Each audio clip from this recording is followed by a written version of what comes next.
Visítanos en asdetrebol.com, la mayor tienda de magia con los mejores precios. Theodore Annemann was one of the most enigmatic characters in the history of magic and mentalism, and also one of its most prolific. He was the creator of The Jinx, one of magic's most notable periodicals, and wrote a number of books on various facets of card magic and mentalism. After his death in 1942, at the age of 35, his best work was compiled in a book entitled Practical Mental Effects, published in 1944. But as celebrated as this book remains, are the effects still effective for modern audiences? Yeah, just blown away pretty much, and I don't know. I'm just amazed, that's all I can say. When he was guessing the words that we put down on the newspaper, I have no idea how he did that. It was pretty intense. Wow is the first word that comes to mind. I thought Richard was amazing. I picked a line in the newspaper and suddenly he could like read the words I was thinking of, and that was unbelievable. Welcome to Practical Mental Effects. You know, Annemann's practical mental effects, along with Corinda's 13 steps, are considered to be the foundation of mentalism, but they're quite different from each other. Corinda was written much later and was meant to be a sort of primer of mentalism, taking each step, each part of mentalism, first nail writers and then prediction effects and that type of thing. Right. Whereas practical mental effects came from a much earlier time. Corinda was like the 50s and the 60s, whereas practical mental effects came from the Jinx, which was written between 1934 and 1941.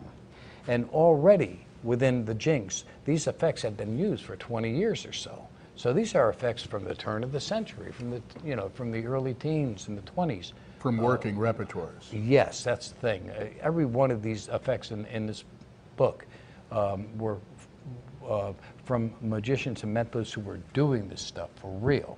That's why this stuff is so important. And unlike Corinda, which was he set out to create steps in the study of mentalism, that was not the case here with practical mental effects.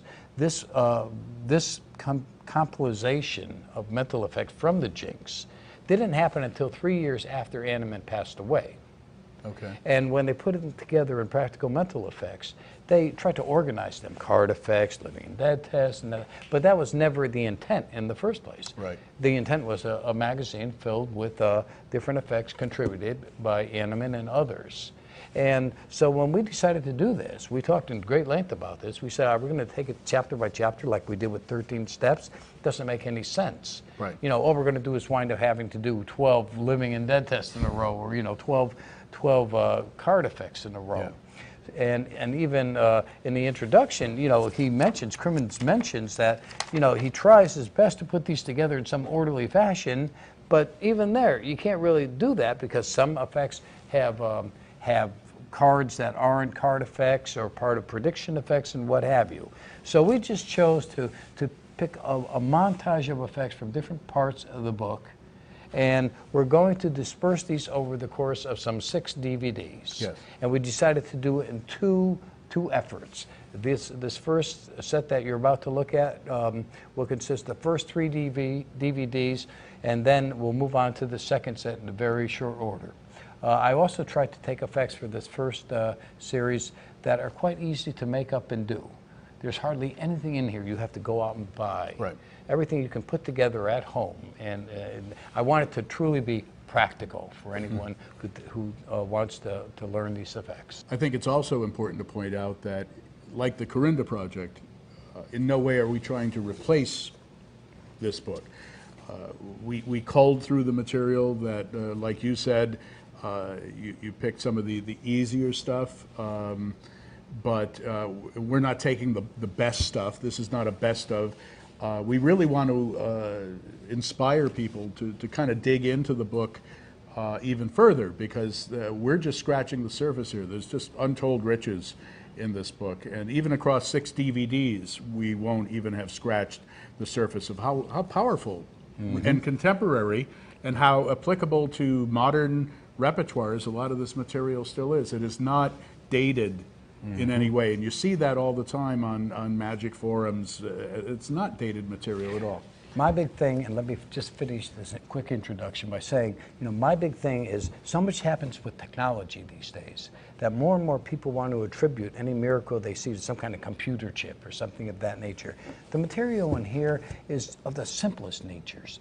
Papers, chalk, slates, things that are just so far removed from technology that you can't imagine how it could be removed further. With everything that goes on, I know I said it before, with everything that goes on today and all the wonders that we see, still to this day, no machine, no computer can penetrate into your brain. Yeah. And yet what happens? Somebody like we come along with something so simple as a pencil and a paper, and we're able to do that. You see, it's like the anti-technology, and it's twice as strong because of that very factor.